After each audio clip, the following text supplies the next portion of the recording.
증인 공직에 계시면서 특활비나 특경비 사용해 보셨나요? 예, 해봤습니다. 네.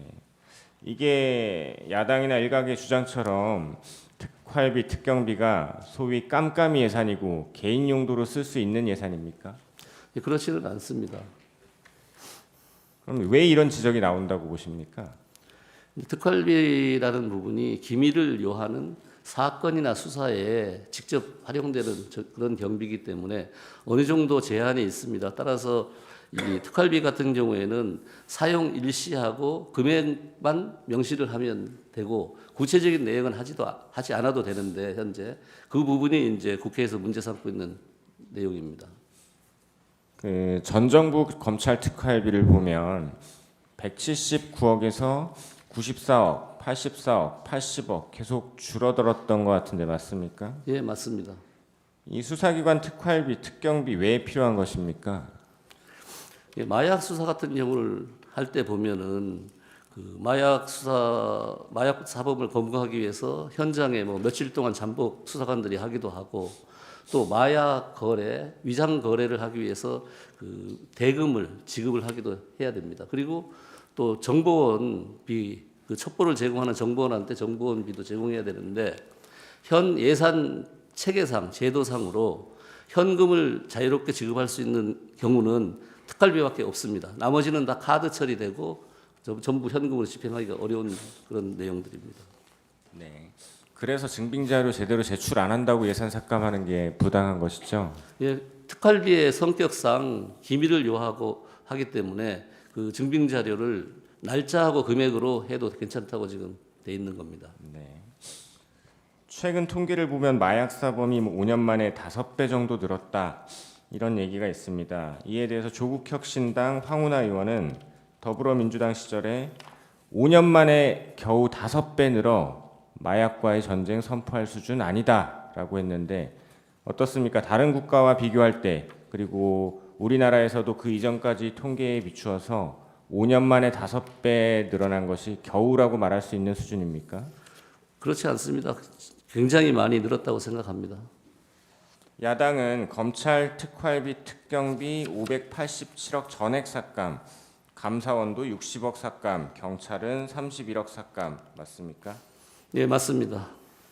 이렇게 수사기관 특경비 특활비를 없애버리면 사실상 뭐 아까 예를 드신 마약 포함해서 중요 수사 업무가 불가능해지는 거 아닙니까? 예, 검찰 수사 경비는 크게 두 가지입니다. 지금 말씀하신 그 기밀을 요하는 수사에 마약 수사에 바로 쓰는 특활비하고 특경비, 특수활동비, 특정 업무 경비를 말합니다. 이게 하나가 있고 또 하나는 그 수사를 하는 부서의 운영을 하는 비용, 부서 운영비라든지 장비 구입비, 뭐 출장비, 특근 매식비 두 가지가 있는데 검찰 수사 사업이 11개입니다. 11개에 총 1,800억이 넘는데 이 앞에 있는 첫 번째 기밀을 요하는 특활비하고 특경비 이게 한 600억 가까이 되고 두 번째 부서 운영 경비가 1,200억이 좀 넘습니다. 그래서 비율을 보면 특활비 특경비가 한 31% 그리고 부서 운영비가 69% 정도 됩니다. 따라서 전체의 31%가 지금 없어진 상황에서 그 제대로 수사가 되기가 어렵고 말씀드린 것처럼 현장에서 어려움이 많습니다. 네. 다음으로 대통령실 특활비 예산 질문드리겠습니다. 증인 경제수석으로 임명되신 이후에 대통령 해외 순방에도 수차례 동행하셨죠. 예, 6번 동행했습니다. 대통령이 순방을 나가면 잘 모르시는 분들은 여행 다니는 것쯤으로 치부하는 경우가 있는데 실제 대통령이 순방을 가면 일정이 대략 어떻게 구성됩니까? 예, 상대국하고의 공식 일정 그리고 이제 그 현지에 있는 우리 기업 교민들과의 그 행사 등 이런 게 많아서 새벽 일찍부터 밤 늦게까지 일정이 굉장히 많습니다. 그 대통령께서는 제대로 잠도 못 자고 일정을 소화하고 있는 상황입니다. 네. 순방이나 외교 행사 관련해서 대통령실에 배정된 특활비가 사용되는 것이죠. 예, 일부 사용됩니다. 그렇게 사용되는 특활비 중에 대통령이 사적으로 사용할 수 있는 부분이 있습니까? 대통령이 사적으로 사용하는 부분은 전혀 없습니다. 문재인 정부에서 대통령 특활비 96억 5천 맞습니까? 예, 맞습니다. 2025년 요청한 특활비 이번에 82억 5천만 원 맞습니까? 예, 맞습니다. 전액 삭감해서 0원 만들었죠. 예, 맞습니다. 네, 제안하겠습니다. 반대 신문 30분 하십시오. 증인 이쪽 보시죠. 예. 먼저 그 들어가기 전에 이 사건이 어떤 사건인지는 아시죠? 비상계엄 선포 행위로 피청구인이 어떤 위헌 위법 행위를 했는지를 따지는 탄핵 심판이잖아요.